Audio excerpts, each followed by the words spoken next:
రాష్ట్రంలో గనులు లీజుల గురించి చంద్రబాబు నాయుడు మాట్లాడాడు.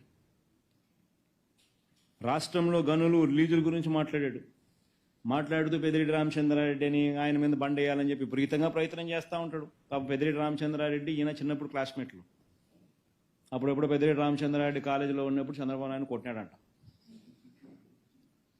ఆ కోపాన్ని ఆయన ఎప్పుడు తట్టుకోలేడు, జీర్ణించుకోలేడు.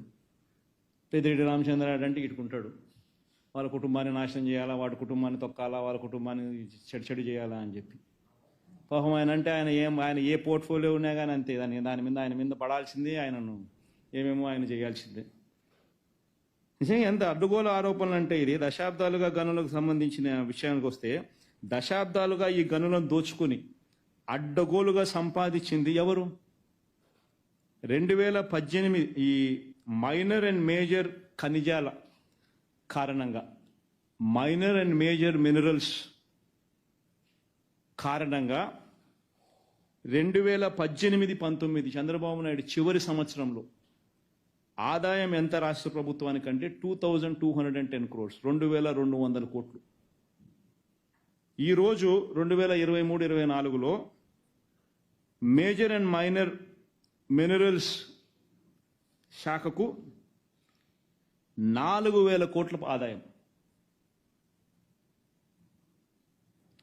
మేజర్ అండ్ మైనర్ ఖనిజాల కారణంగా వచ్చిన ఆదాయం 2018-19లో 2200 కోట్లు అయితే 2023-24లో 4000 కోట్లు. ఆదాయం 2200 కోట్ల నుంచి 4000 కోట్లకు పెంచితే కరప్షన్ జరుగుతుందా? మరి ఇంతకుముందు చంద్రబాబు నాయుడు హయాంలో ఈ పెరిగిన ఆదాయం ఎక్కడున్నది? మాట్లాడేసరికి ఆలోచన ఉండాలి. APMDC, Andhra Pradesh mineral development corporation 2018-19లో చంద్రబాబు దిగిపోయే టయానికి దాని ఆదాయం 400 కోట్లు.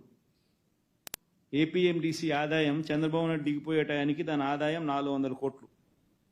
ఈరోజు దాని ఆదాయం 3000 కోట్లు పైచిలుకు. ఏపీఎండిసి ఆదాయం ఈరోజు 3000 కోట్లు పైచిలుకు 2023-24. ఆయన హయాన్ని దిగిపోయే టయానికి 400 కోట్లు, 23-24 టయానికల్లా 3000 కోట్లు దాటింది. ఎక్కడ మనం మాట్లాడుతున్నాము ఆరోపణలు చేసేసరికి ఏదైనా లాజిక్ ఉండాలా, ఏదైనా రీజన్ ఉండాలా? వైట్ పేపర్ అంటాం, అబద్ధాలు చెప్తాం. ఎంత మటుకు ధర్మం ఇది?